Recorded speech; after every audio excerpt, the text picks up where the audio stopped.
Hi, it's me again with Corel Draw Tips and Tricks. The other day I made a video on how to draw this, and I wasn't going to make a video on how to add colors or gradients and make it look pretty cool. But these are pretty cool drawings that were very easily done, and I'm going to put a link to those videos on this video. But the video today, this is a clone control curve on all these pieces.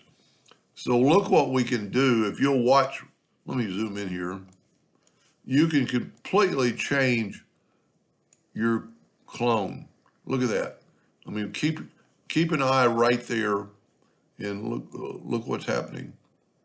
I mean, you can add a lot of characteristic to your drawing. I just did this earlier and kind of got it off a little bit, but I mean, total different look. Look at that.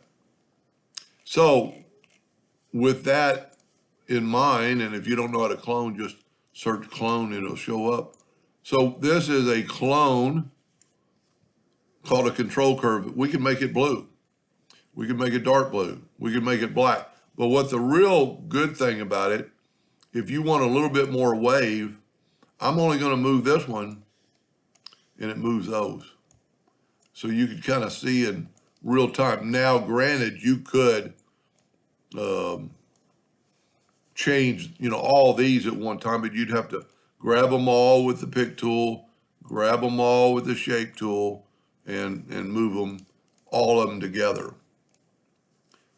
Anyway, I hope that helped a little bit, and thank you for watching.